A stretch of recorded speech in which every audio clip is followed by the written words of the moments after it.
nous vous informons que ce programme est déconseillé aux moins de 10 ans.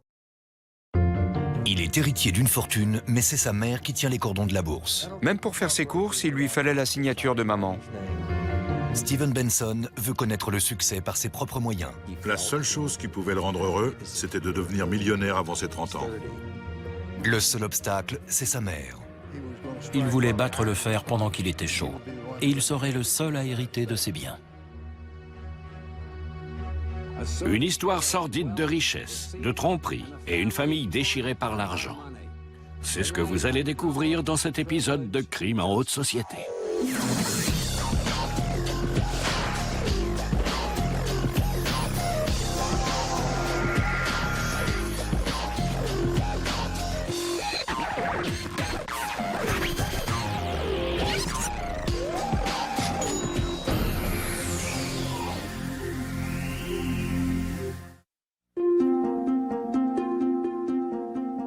En 1985, Naples est une petite ville huppée de la côte ouest de la Floride, qui peut se vanter de compter le plus de millionnaires par habitant de toute l'Amérique.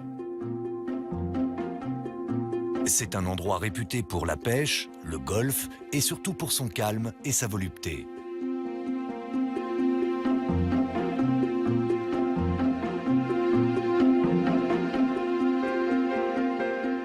Le 9 juillet, à 9h18 du matin, Margaret Benson, riche héritière de l'industrie du tabac, s'apprête à prendre sa voiture avec ses 3 enfants. Sa maison est située à Quail Creek, une résidence privée sécurisée attenant à 2 terrains de golf.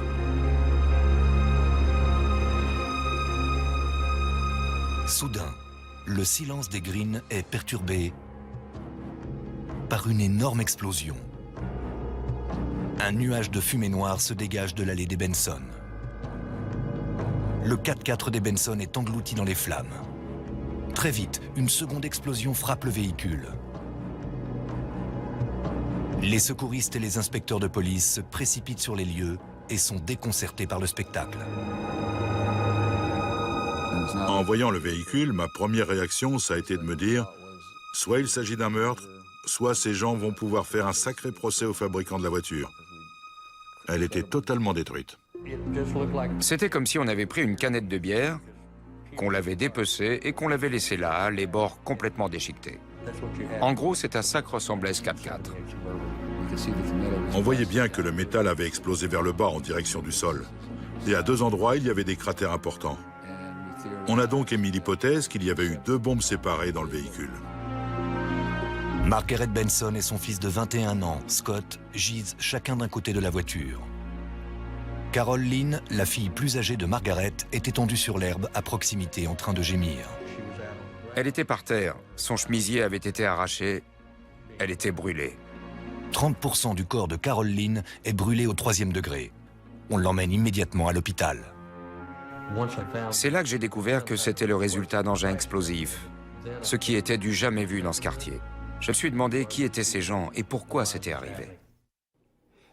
L'enquête sur l'explosion plonge les autorités dans l'univers très fermé d'une famille riche et visiblement dysfonctionnelle de l'industrie du tabac. À mesure qu'apparaissent les preuves, un tableau tragique commence à se dessiner. Il raconte l'histoire d'un fils laissé pour compte, d'un sinistre secret de famille et d'un meurtre si brutal qu'il glace d'effroi les enquêteurs. Tandis que les experts en explosifs examinent les débris dans le jardin près de l'allée, des inspecteurs entrent dans la maison. Ils y trouvent Steven Benson, le fils aîné de Margaret. Steven n'était pas dans la voiture et les enquêteurs le trouvent étrangement insensible au désastre. Moi, j'aurais crié, j'aurais hurlé contre les gens qui avaient fait ça. Et j'aurais demandé à accompagner ma sœur dans l'ambulance jusqu'à l'hôpital. Steven n'a rien fait de tout ça. Les enquêteurs emmènent ce qui reste de la voiture et se réunissent à nouveau dans le bureau du shérif afin de comparer leurs notes sur ce qu'ils ont vu dans la maison. On se doutait plus ou moins qu'il y avait là quelque chose de suspect. Au moins, on avait un point de départ. Dans tous les homicides, tout le monde est suspect, jusqu'à preuve du contraire. Alors on a commencé par le plus évident. La famille de Steven Benson a fait fortune à plus de 1500 km au nord, à Lancaster, en Pennsylvanie. Harry Hitchcock, son grand-père d'origine modeste, s'est enrichi en partant de rien. Sa société, Lancaster Leaf, est l'une des plus grosses firmes de distribution de tabac au monde. Mais Hitchcock est un homme de foi et l'argent a peu de valeur à ses yeux. Margaret, la fille de Hitchcock, épouse Edward Benson, surnommé Benny, un habile homme d'affaires comme son père. Et en 1945, Benny rejoint l'affaire familiale. Il donne naissance à une fille, Carol Lynn, et 7 ans plus tard, à un fils, Stephen. Les enfants grandissent en voyant peu leur père souvent absent pour ses affaires. Apparemment, c'était un père très strict et peu chaleureux, d'après ce que j'ai entendu. Il était souvent absent et il n'avait pas l'air de s'intéresser autant à son foyer qu'aux affaires de l'entreprise. À Lancaster, les Benson dépensent sans compter. Ils possèdent une maison de 17 pièces avec une piscine de taille olympique. Et dans les salles de bain, des robinetteries en or à 14 carats. Ils passent les étés dans leur résidence estivale du New Jersey et les hivers dans leur chalet au Canada. Ils achètent des jouets, des vêtements, des mini-motos, des scooters des neiges et un entrepôt pour tout ranger. Leur comportement n'était pas habituel pour la région de Lancaster.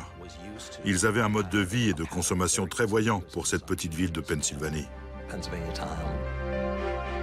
Benny et Margaret offrent à Carol Lynn et Stephen tout ce qu'ils souhaitent. Mais les enfants savent très bien que tout peut leur être retiré s'ils n'agissent pas selon les désirs de leurs parents. C'était une façon perverse de montrer son amour. Soit vous êtes gentil et on vous aide, soit vous êtes méchant et on vous punit. Carol Lynn s'avère être magnifique. Elle se teint les cheveux en blond pour ressembler à sa mère. Margaret ne regarde pas à la dépense pour sa fille, l'encourageant très tôt à devenir mannequin et se présenter à des concours de beauté. Et elle est folle de joie quand sa fille est élue dauphine du concours de Miss New Jersey en 1966. Pendant ce temps, Stephen essaie d'être un fils modèle et de répondre aux attentes de ses parents. C'était un personnage solitaire, apparemment plus sensible et certainement plus introverti que sa sœur. Et je crois que Stephen s'est mis en retrait par rapport au reste de la famille. Stephen a une passion pour l'électronique et il passe des heures seul à la cave à fabriquer des transistors et des téléviseurs artisanaux. Quand Stephen a 13 ans, Carol Lynn part à l'université et il a enfin une opportunité d'obtenir toute l'attention de ses parents. Mais son séjour sur le devant de la scène familiale est de courte durée. Margaret annonce qu'ils vont adopter un petit garçon du nom de Scott. Mais à Lancaster, la version de l'histoire est toute différente. Je crois que la plupart des gens savaient déjà que c'était l'enfant de Carol Lynn et que les parents avaient insisté pour que l'enfant soit élevé par Margaret et Benny plutôt que de le faire adopter ailleurs. De nombreuses personnes ont pensé que c'était typique des Benson. Un geste à la fois de punition et de manipulation de la part des parents pour rappeler constamment à Carol Lynn l'erreur qu'elle avait commise à l'adolescence. Benny et Margaret sont en adoration devant le nouveau bébé. Encore une fois, Stephen, le bon fils sage, est mis de côté. En grandissant, Stephen est résolu à prouver à ses parents qu'il peut lui aussi réussir dans les affaires. Mais il n'a ni les capacités de son grand-père, ni la volonté de son père. Rien ne semble réussir à Stephen, le pauvre. Un jour, il part à la chasse au dindon avec son père. Stephen abat un oiseau et, débordant de fierté, il montre son trophée à son père. Ce dernier le regarde en fronçant les sourcils d'un air désapprobateur. Stephen avait abattu un paon. À l'université, Stephen entame des études de commerce, mais il arrête à 3 reprises. Il emprunte des milliers de dollars à ses parents pour lancer une entreprise d'aménagement paysager. Mais elle fait faillite. Il passait d'une affaire à l'autre et ses parents le soutenaient à chaque fois. Il payait ses dettes. Le problème, c'est qu'il n'allait jamais jusqu'au bout. Il commençait quelque chose, mais il ne le finissait pas. Benny était très déçu par Stephen. Il trouvait que c'était une mauviette. Quand Stephen se marie à l'âge de 21 ans, ses parents offrent au jeune marié une maison en face de la leur. Tout ce que possède le jeune couple est d'ailleurs au nom de ses parents. Sa femme supporte mal la façon dont ses parents le contrôlent. Au bout de 6 ans, c'est le divorce. Pendant ce temps, Scott, le frère adoptif, grandit et se révèle être l'exact opposé de Stephen. Scott est beau, sociable, malin et sportif. Il commence même à être un joueur de tennis prometteur. En 1980, Benny et Margaret décident de prendre leur retraite dans la très chic ville de Naples, en Floride. Steven s'est remarié et Benny lui a fourni un poste sans responsabilité dans l'espoir qu'un jour il reprenne l'empire Lancaster Leaf. Mais Steven rêve toujours de créer son propre empire. Benny aurait tellement aimé que Steven vienne lui dire « Papa, je vais t'aider sur cette affaire et je travaillerai à ta façon. » Mais il n'y arrivait pas. C'était impossible. Mais il est trop tard. En 1980, Benny Benson apprend qu'il a un cancer des poumons. Benny a toujours été celui qui contrôlait la fortune familiale, distribuant l'argent à Margaret et aux enfants. De son vivant, Benny s'occupait de tout. En général, elle n'avait même pas de sac à main. Je lui demandais « Où est ton portefeuille ?» Et elle me répondait « Je n'en ai pas. » « Mais il t'en faut un pour ton permis de conduire. »« Non, je n'en ai pas. » Il n'avait tout simplement pas la même vision de l'argent. Benny meurt à peine 6 semaines plus tard et Margaret hérite d'une fortune de 10 millions de dollars. Elle commence à demander de l'aide à Steven pour gérer l'argent. En échange, Steven espère pouvoir contrôler cette fortune et réaliser son rêve de devenir un homme d'affaires prospère. Mais Steven va connaître une nouvelle désillusion. Margaret n'a l'intention de céder le contrôle ni de son argent ni de son fils. Steven a passé sa vie sous l'emprise de sa mère et il est prêt à tout pour s'en dégager. Margaret Benson, héritière de l'industrie du tabac, et son fils Scott sont tués quand leur voiture explose dans l'allée de leur maison cossue de Naples en Floride. La fille de Margaret, Carol Lynn, s'accroche à la vie et est conduite dans un hôpital pour grand brûlé à Boston. Le seul membre de la famille Benson à être sorti indemne de l'explosion est Steven, le fils de Margaret âgé de 34 ans. Et Steven refuse de coopérer avec les enquêteurs. J'ai appelé Steven et il m'a répondu que sur le conseil de ses avocats, il n'allait rien nous dire du tout. Après un traumatisme, les gens peuvent avoir toutes sortes de comportements étranges. La police le sait et fait bien attention à ne pas tout interpréter comme de la culpabilité. Mais certains comportements sont plus étranges que d'autres. Et Steven Benson agit de manière vraiment bizarre. Dans les jours qui suivent le meurtre, des enquêteurs remarquent que Steven conduit sa camionnette blanche à travers Naples, alors que celle-ci est toujours maculée de sang depuis l'explosion. L'un de mes sergents m'a appelé tôt le matin pour me dire « On est sur quelque chose. On dirait que Steven emmène sa mère en balade. » Qu'est-ce que ça voulait dire? Sa mère était morte. En fait, c'était pour dire qu'il n'avait jamais lavé sa camionnette. Jamais. Les enquêteurs sont de plus en plus suspicieux vis-à-vis de Steven après avoir parlé à Wayne Kerr, le comptable de Margaret, qui travaillait dans la maison familiale le matin des explosions. 4 ans plus tôt, Margaret a engagé Kerr, comme le lui a suggéré Steven, pour l'aider à gérer ses finances. Elle disposait d'une fortune de 10 millions de dollars et la dépensait à un rythme inquiétant. Après la mort de son mari, elle est allée en Floride et a commencé à dépenser de l'argent de façon complètement irrationnelle. Ça pouvait être 10 voitures et 5 maisons. Margaret vient d'acheter une maison à un demi-million de dollars à Naples et prévoit d'en construire une autre 2 fois plus grande. Elle achète 2 nouveaux yachts et se fait construire un bateau personnalisé sur le thème de la cigarette. De plus, elle continue d'entretenir ses 3 enfants adultes. Carol Lynn, la fille de Margaret, a 37 ans. Elle est divorcée et vit avec ses 2 fils. Elle veut être productrice à Hollywood. Margaret lui paie une école de cinéma et lui achète un appartement. Scott rêve de devenir un grand joueur de tennis et Margaret le soutient à hauteur de 7 000 $ par mois. Chaque membre de la famille voulait être perçu comme quelqu'un d'ambitieux et de productif.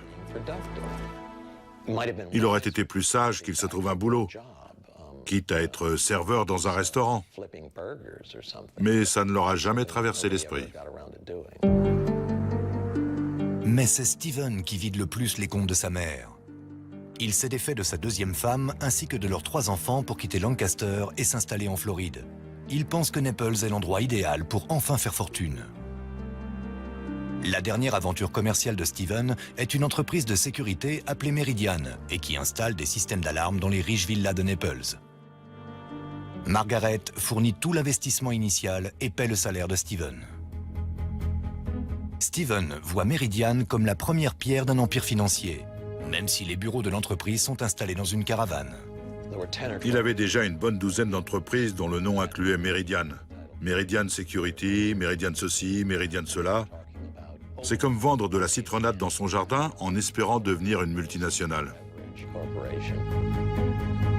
Steven n'avait pas la motivation, la détermination. D'habitude, on commence tout en bas et on gravit les échelons. Apparemment, Steven voulait toujours commencer au sommet et à partir de là, on ne peut que chuter. C'est alors qu'au début de l'année 1985, en préparant la déclaration d'impôt de Margaret, Wynker, son comptable, annonce à sa cliente qu'elle a dépensé 1,5 million de dollars en un an. À ce rythme, elle sera ruinée dans 7 ans. Margaret panique. Elle se met à veiller tard, notant chaque dollar qu'elle donne à ses enfants. Elle s'inquiète de voir son argent se volatiliser sous ses yeux. Je ne sais pas si Madame Benson était vraiment au courant de ce qui se passait. Mais elle a commencé à s'y intéresser un peu plus et elle a découvert qu'elle allait bientôt être à court d'argent. Margaret se fait également du souci pour son fils adoptif, Scott, devenu un adolescent à problème qui se drogue et multiplie les accès de colère. C'est devenu le genre de gosse qui bousille des voitures et qui jette des camions dans des étangs. Le genre à avoir une bouteille de plongée pour inhaler du protoxyde d'azote en quantité industrielle. Le genre de gosse à fumer de l'herbe et sniffer de la coke avec ses potes peu recommandables. Il est devenu le gosse de riche typique qui court à poil dans les rues avec les cheveux en feu. Scott est tellement incontrôlable que Margaret le fait arrêter et interner dans un établissement psychiatrique. Mais pas avant d'avoir enregistré les violentes menaces de son fils.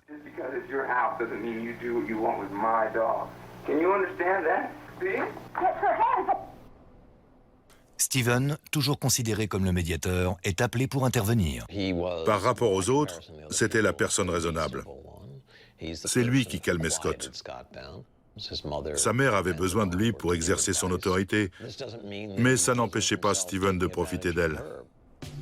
Steven reçoit une succession de chèques de la part de sa mère pour son entreprise, Meridian Security. Mais ce qu'il ne lui dit pas, c'est que la majeure partie de cet argent est destinée à une nouvelle société qu'il a créée à Fort Myers, à 50 km de là. Elle s'appelle Meridian Marketing et elle n'appartient qu'à lui. Mais au début de l'année 1985, Wynker, le comptable de Margaret, apprend l'existence de l'entreprise secrète de Steven. Quand Margaret interroge son fils sur Meridian Marketing, il nie son existence. Margaret lui fait confiance et change de sujet. Elle est alors occupée à préparer un voyage en Europe avec Scott. Mais avant de partir pour l'Europe, Steven fait appel à elle. Meridian est à court de liquidités et il ne peut pas régler les salaires. Il a besoin qu'elle lui signe 2 chèques à l'ordre de Meridian et il veut des chèques en blanc. Sa mère les signe.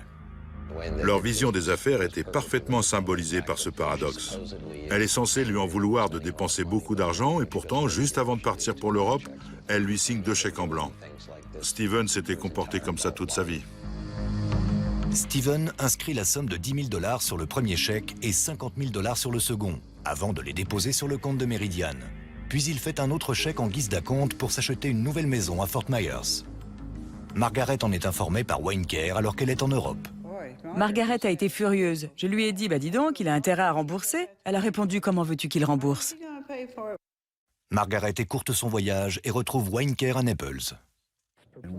Quand Wynker nous a dit pourquoi il avait été convoqué à Naples, on a eu la certitude que Steven avait un mobile. Steven est à son travail quand il apprend que sa mère va rentrer plus tôt. Des employés de Meridian le voient s'enfermer dans son bureau. Ils ont affirmé par la suite avoir entendu Steven faire une crise d'asthme.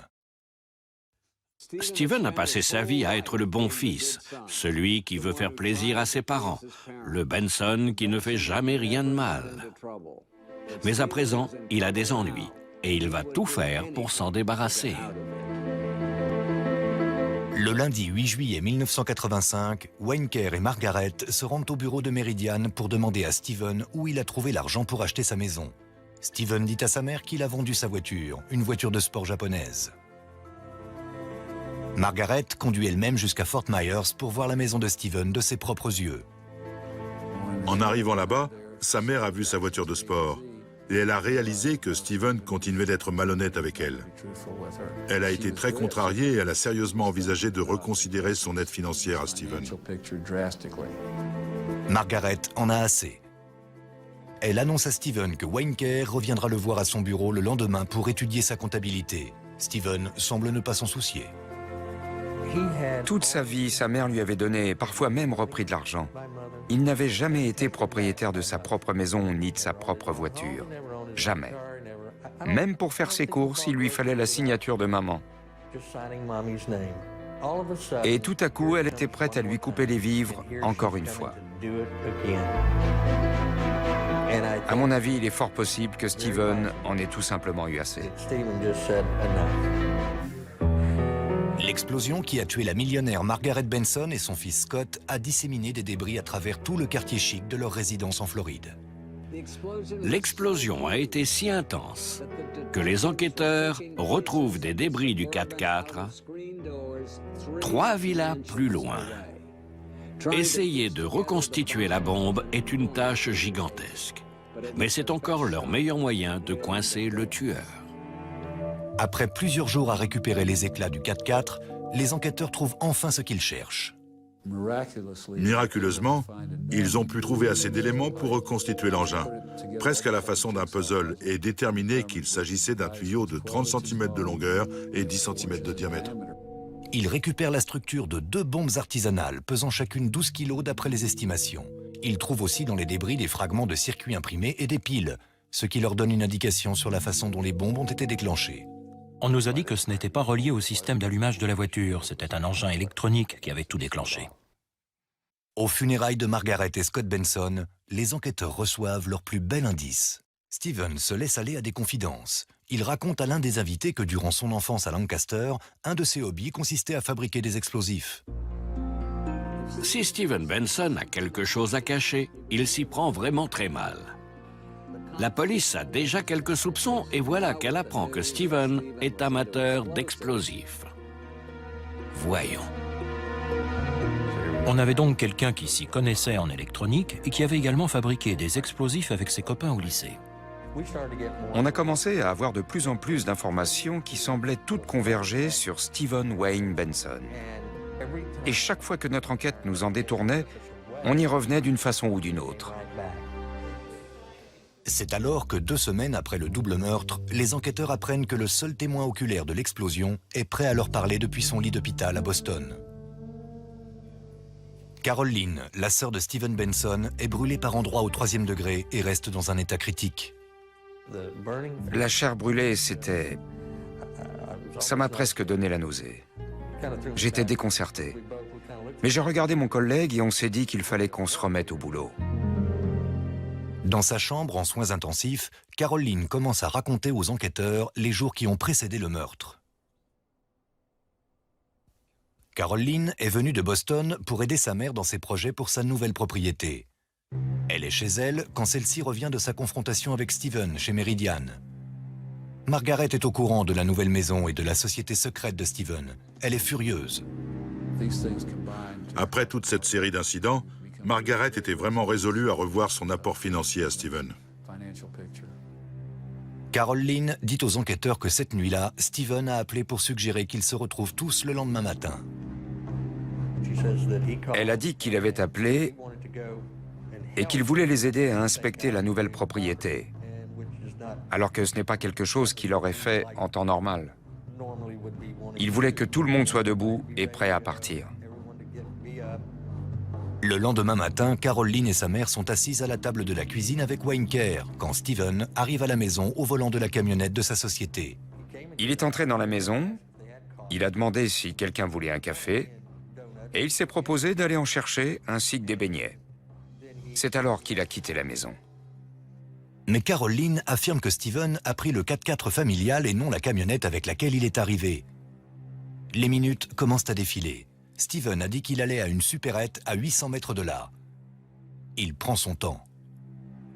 Steven revient presque 1 heure plus tard. Margaret, Carol Lynn et Scott l'attendent. Ils sortent tous de la maison en direction de la voiture. J'ai trouvé bizarre que Carol Lynn nous dise que Steven avait fait asseoir tout le monde dans le véhicule ce matin-là. Il a mis sa maman côté passager, il a demandé à Scott de conduire alors que c'était Steven qui conduisait d'habitude en tant qu'aîné, et il a installé Carol Lynn à l'arrière juste au-dessus de la bombe. Tandis que Carol Lynn monte dans la voiture, Steven fait le tour par derrière. Il tend les clés à Scott et dit qu'il a oublié quelque chose dans la maison. Alors il est retourné dans la maison et immédiatement après, Carol Lynn a entendu un déclic suivi d'une énorme explosion. Tout ce dont elle se souvenait, c'est cette sensation de brûlure et cette boule de feu orange qui lui était arrivée dessus. Elle a dit s'être retrouvée éjectée du véhicule sans savoir comment, avant de se rouler par terre pour étouffer les flammes. Elle a levé les yeux et elle a vu Steven debout quelque part devant la camionnette. Elle a regardé Steven, il l'a regardé, et ensuite elle a dit qu'il est rentré dans la maison en courant. Puis une deuxième bombe explose et Carol Lynn perd connaissance. Elle n'a pas d'autres souvenirs. Sa voix était très douce et elle souffrait beaucoup. Il fallait faire attention à ne pas se laisser rattraper par l'émotion en lui parlant. Ça aurait été un traumatisme énorme pour n'importe qui. Mais malgré la détresse dans laquelle elle se trouvait, elle refusait de croire que le coupable ait pu être son frère. Les enquêteurs savent que les souvenirs de Carol Lynn de cette matinée peuvent renforcer les soupçons qui pèsent contre Steven Benson. Ils savent aussi qu'elle ment au sujet de son frère Scott, ce qui risque de nuire à sa crédibilité si elle ne change pas d'attitude. Lors de notre interrogatoire, elle a fait référence à Scott comme si c'était son frère. Mike Corse avait interrogé des gens à Lancaster qui lui avaient dit que d'après la rumeur, Scott était en fait le fils de Carol Lynn et non pas son frère. Elle a été très surprise qu'on lui parle de ça. Elle a été surprise de voir qu'on était au courant. Et quand elle a dit « Oui, Scott est mon fils », c'était presque triste dans sa voix. Elle aurait pu démentir. Elle aurait pu nier et nous dire qu'on se trompait. Mais elle ne l'a pas fait. Pour nous, en tant que représentants de la loi, ça montrait bien à quel point cette vérité était difficile. Si elle pouvait nous regarder en face et nous avouer que c'était bien le cas, ça montrait bien que tout ce qu'elle nous avait dit auparavant était vrai. L'incroyable aveu de Carol Lynn aux enquêteurs au sujet de Scott lui donne de la crédibilité. Du coup, au vu de sa version des faits sur ce qui s'est passé le matin de l'explosion, la police a clairement Steven Benson dans le collimateur. Mais elle n'imagine pas encore tout le mal qu'elle va devoir se donner pour l'arrêter. 3 semaines après le meurtre de Margaret Benson, l'héritière de l'Empire du tabac, son fils Steven Benson apparaît comme le principal suspect. Les enquêteurs ont reconstitué 2 bombes artisanales à partir des débris trouvés dans l'allée. Leur prochain objectif est tout aussi difficile. Ils doivent trouver un moyen de relier Steven aux éclats de bombes. Les enquêteurs pensent qu'ils vont devoir interroger tous les quincailliers de Floride qui ont pu vendre le matériel qui a servi à confectionner les bombes. La tâche paraît impossible. Mais en fin de compte, ils ne vont pas avoir à chercher trop loin. Je me rappelle qu'on est allé dans un magasin de bricolage où on a fini par trouver quelque chose. J'ai noté qu'ils avaient vendu un tuyau de 30 cm de longueur et 10 cm de diamètre. Le magasin de bricolage est situé à quelques mètres à peine du bureau de Steven. Un vendeur se rappelle avoir vendu 4 gaines en métal galvanisé à un homme portant une casquette de baseball le vendredi 5 juillet, soit 4 jours avant les meurtres. On a interrogé 2 employés de la société Meridian Security et ils n'avaient jamais vu Steven porter une casquette. Mais jeudi ou vendredi, ils ne savaient plus exactement, Steven cherchait une casquette de baseball. Le vendeur affirme également que la veille du double meurtre, le même homme a aussi acheté 2 tuyaux en métal. Et le magasin révèle encore plus de preuves potentielles. On a retrouvé une facture et elle contenait l'empreinte palmaire d'un gaucher. Or, on savait que Steven était gaucher. Il y a certes des empreintes de paume sur la facture, mais la police ne dispose pas de celle de Steven Benson. Steven engage un avocat nommé Mike McDonnell, et McDonnell ne compte pas laisser la police approcher de son client. Ils nous ont demandé si Steven pouvait donner ses empreintes palmaires. On a répondu non. Pour ça, il leur fallait d'abord un mandat. Les enquêteurs du comté de Collier établissent un précédent juridique. Ils rédigent un mandat de perquisition pour les empreintes de Steven, le premier en son genre. Quand ils arrivent au bureau de son avocat pour prendre ses empreintes palmaires, Steven est calme. C'est le lieutenant Jack Gant qui a pris les empreintes. Et je lui ai demandé ce qu'il en pensait. Il a répondu, soit c'est un tueur de sang-froid, soit il est totalement innocent, parce que j'ai l'habitude de relever les empreintes de simples candidats à des postes d'enseignants, et leurs mains tremblent plus que les siennes. Ses mains étaient immobiles comme la pierre. Les empreintes palmaires de Steven sont immédiatement envoyées à un expert de la police scientifique. Il les a posées l'une à côté de l'autre, il les a regardées à la loupe pendant un certain temps, à la suite de quoi il a dit « Là, venez voir ça ». C'est ce que j'ai fait. Il a ajouté « Qu'en pensez-vous » Les empreintes correspondaient. 5 jours plus tard, Steven Benson est arrêté au bureau de son avocat à Fort Myers. Je me suis assis sur la banquette arrière avec lui et il s'est endormi. Il n'a pas dit un mot. Il s'est endormi à l'arrière de la voiture. C'est là que je me suis dit, c'est vraiment un salopard sans pitié. Steven fait l'objet de 2 inculpations pour meurtre avec préméditation et d'une autre pour tentative de meurtre. Le procès de Steven Benson est sur le point de commencer en juillet 1986. Il rencontre un tel intérêt médiatique que le procès doit être déplacé de Naples à Fort Myers en Floride. Kathy, the Steven Benson murder trial got underway at about 10:30 this morning with jury selection. National media coverage has focused on Steven Benson because he is accused of killing his mother. Ça a été un procès inhabituel. Il a été retransmis à la télévision dans son intégralité. Le tribunal était rempli de journalistes et de reporters.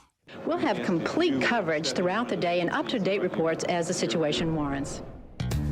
C'est le plus gros procès qu'ait connu le sud de la Floride. Steven Benson, calme et introverti, n'est qu'un second rôle à son propre procès. Les vrais stars sont les avocats. La défense et l'accusation avaient des styles différents. Vous aviez Mike McDonnell, éloquent, clair, au physique imposant, un peu frimeur. Il avait une femme charmante. Il roulait en voiture de luxe. How would you describe all the pre-trial publicity that this case has gotten? Pervasive. What do you mean? In every way. En tout point, il était l'exact opposé de Jerry Brock et de son frère Dwight. We feel extremely comfortable about the quality of our case and the evidence. Les procureurs, Jerry et Dwight Brock, ont un tout autre style que McDonnell. Ils vous donnaient l'impression d'être un peu ruraux, relativement lents. Ils étaient capables de vous faire croire que tout se passait bien pour vous, avant de soudain vous mettre littéralement en pièces. La presse n'aurait pas pu demander de meilleurs personnages. McDonnell est tape à l'œil et les frères Brock sont rustiques. Les journalistes vont appeler ça Miami Vice contre la petite maison dans la prairie. À l'approche du procès, les frères Brock font le plein de preuves contre Steven. Mais McDonnell espère distraire le jury avec des histoires abjectes au sujet de Scott, le jeune frère de Steven. Il y avait une quantité de preuves et d'informations indiquant qu'il était lourdement impliqué dans des histoires de drogue et peut-être même dans son commerce. En Floride, ce type d'exécution se produit souvent lors de règlements de compte liés au trafic de stupéfiants. McDonnell convoque le psychiatre de Scott pour témoigner. Mais ce dernier a été accusé 1 an auparavant de harcèlement sexuel. McDonnell engage également une experte en sélection de jury, mais il s'avère qu'elle a été arrêtée 3 ans plus tôt pour avoir commandité le meurtre de son petit ami. La défense de Steven promet d'être spectaculaire. Au milieu de toute l'agitation liée à l'audience préliminaire, Steven Benson reste calme. Steven Benson était tout simplement assis là. C'était comme un trou noir, tout et tout le monde gravitait autour de lui. La seule survivante de l'explosion est sortie de l'hôpital et prête à témoigner. Tout Fort Myers espère apercevoir le témoin star du procès, la sœur de Steven, Carol Lynn. L'ancienne reine de beauté est désormais atrocement défigurée. Mais Carol Lynn va encore une fois voler la vedette à son frère cadet, Steven. Le 17 juillet 1986, le procès de Steven Benson, héritier de l'Empire du tabac, commence à Fort Myers, en Floride. Après la mort de sa mère et de son frère dans l'explosion de leur voiture, Benson aurait pu être le seul héritier de la fortune de sa mère, estimée à 10 millions de dollars. Mais désormais, il risque la peine de mort. The highlights of today were opening arguments and the beginning of testimony. The trial has begun. This morning, Benson appeared to be crying in the courtroom at the end of opening arguments. I'd like you to look at this man. My friend, Steven Benson. Steven n'a personne de son côté. Sa femme Debbie a pris leurs 3 enfants et est partie vivre chez ses parents dans le Wisconsin. Et sa sœur est témoin à charge. Stephen est si seul en salle d'audience que son avocat, Mike McDonnell, fait venir sa propre belle-mère pour bavarder avec Stephen devant les jurés. La presse la surnomme la maman de location. Le deuxième jour du procès, le témoin star de l'accusation entre en scène. C'est la sœur de Stephen, Carol Lynn. Je crois qu'elle avait du mal à admettre que Stephen ait pu faire ça. Elle ne voulait pas vraiment impliquer son frère. Le jury est absorbé tandis que Carol Lynn raconte les moments qui ont suivi l'explosion. C'est la première fois qu'elle parle publiquement de Scott comme de son fils. I could see the body of my son lying out on the ground. And I guess that seeing Scott's body and seeing the flames, it kind of woke me up, and I realized that the car was on fire and I had to get out. The next thing that I remember is seeing my brother Stephen standing on the walk. Do you recall what he was doing? He was just staring straight ahead. Okay, and what did you do after you became aware of his presence on the walk? Couldn't understand why he wasn't coming over to help me.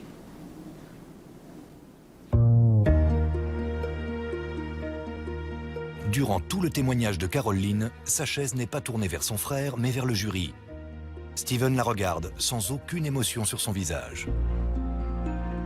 Pendant 2 semaines, Jerry Brock présente méthodiquement au jury 162 pièces à conviction. Il démontre que Stephen a vidé petit à petit le compte en banque de sa mère, qu'il avait les connaissances requises pour fabriquer une bombe artisanale et qu'il a acheté les éléments nécessaires pour fabriquer celle qui a tué sa famille. Mike McDonnell, l'avocat de Stephen, tente d'éloigner le soupçon qui pèse sur son client en suggérant que c'est Scott, le fils rebelle, et non Stephen, le fils de nature calme, qui a pu être à l'origine de cette tragédie familiale. I do not intend to speak ill of the dead, but the facts will be clear that Scotty was off in the wrong direction. La famille était en plein désarroi et je me suis aperçu que Stephen avait le rôle de médiateur. Les charges contre lui étaient en contradiction avec ce qu'il avait montré par le passé. Alors que d'autres se disputaient constamment, menaçaient et agissaient de manière dysfonctionnelle et étrange.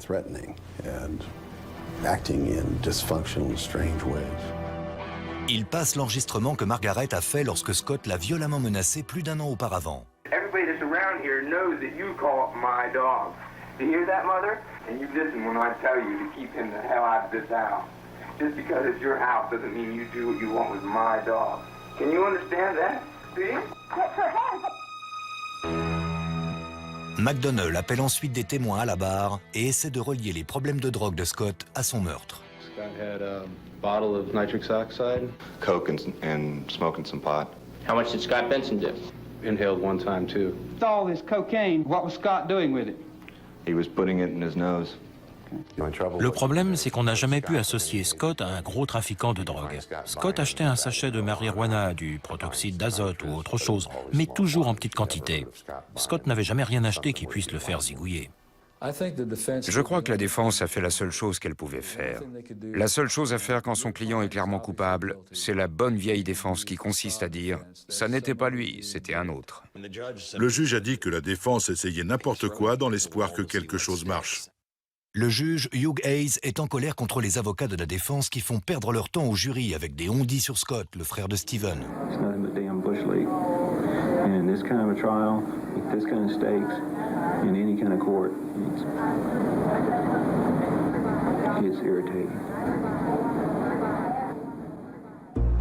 Le réquisitoire final de Jerry Brock est accablant.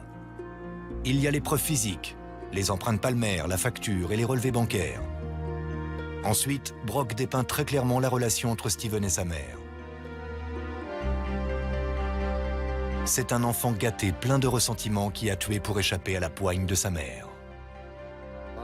J'étais assis à côté de Carol Lynn quand elle a entendu Jerry Brock détailler toutes les preuves contre Stephen. Elle m'a alors demandé comment il comptait s'en tirer avec tout ça. Toute sa vie, Stephen Benson a été éclipsé et négligé. Désormais, il est au premier plan et son public de jurés va décider de son sort. Le procès de Steven Benson pour le meurtre de sa mère et de son frère a duré 3 semaines. Désormais, son sort est entre les mains du jury. Vers la fin du procès, le patriarche de la famille Benson, le grand-père de Steven, Harry Hitchcock, arrive de Lancaster en Pennsylvanie. Harry Hitchcock doit être anéanti. Comme la plupart des bâtisseurs d'empire, il est parti de rien, a créé une fortune pour ses enfants avant que ceux-ci ne la dilapident. En salle d'audience, les observateurs affirment qu'il ne regarde pas une seule fois en direction de son petit-fils, Steven. Il ne faut qu'1 jour au jury pour parvenir à sa conclusion. State of Florida versus Stephen Wayne Benson, verdict. The defendant is guilty as charged of first-degree premeditated murder. Mrs. Foster, is this your verdict?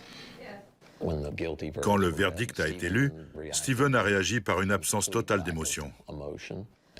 Et tandis qu'on lui faisait quitter la salle, la presse lui a crié des questions. Il n'a ni répondu, ni fait le moindre geste. Au moment de prononcer la peine, le jury est divisé au sujet de la peine capitale. Pendant tout ce temps, Steven n'a jamais parlé à la presse. Seul Steven sait pourquoi il a fait ça.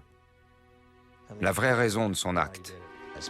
Après le verdict, j'ai discuté avec un membre de l'accusation qui m'a dit qu'il ne croyait pas que le mobile était financier. Il pensait que c'était personnel et psychologique. Steven trouvait que sa mère était manipulatrice et autoritaire, et il a estimé à ce stade de sa vie qu'il ne se sortirait jamais de son emprise tant qu'elle serait vivante. Il a donc décidé de la tuer, de tuer sa sœur et de tuer son frère. Vous savez, la chose qui m'a toujours frappé comme étant absolument répréhensible, c'est le fait que Steven a tué la femme qui lui a donné la vie. Du point de vue de mes valeurs, on ne peut pas faire pire. C'était vraiment très douloureux. Mais je sais très bien que si Margaret avait survécu, même en apprenant ce qui s'était passé, je sais qu'à l'intérieur et malgré sa peine, Margaret aurait encore eu beaucoup d'amour pour Steven. Finalement, Caroline hérite de la majeure partie des 10 millions de dollars de la fortune de sa mère. Steven se retrouve sans rien. C'est une personne qui vient certes d'une famille très riche, mais il s'est retrouvé avec si peu d'argent qu'à la fin du procès, il n'avait même pas de quoi se payer une transcription dactylographiée des audiences pour pouvoir faire appel. Harry Hitchcock, le patriarche de la famille Benson, meurt à Lancaster 3 ans après le procès. Harry Hitchcock a eu le sentiment que c'était son argent qui avait corrompu ses enfants. Il a eu beaucoup de remords à ce sujet. Et je crois qu'à sa mort, il a fait le choix délibéré de donner une bonne partie de son argent à des œuvres caritatives et une quantité limitée à sa famille. Steven Benson a été envoyé dans une des prisons les plus dures de Floride, le pénitencier de Rayford. Peu de temps après son arrivée, il a été agressé et poignardé à la gorge par un autre détenu. Steven a survécu, mais a bien compris le message. Les garçons qui tuent leur mère ne jouissent pas d'une très haute estime derrière les barreaux. C'était Dominique Dunn. Merci de nous avoir suivis.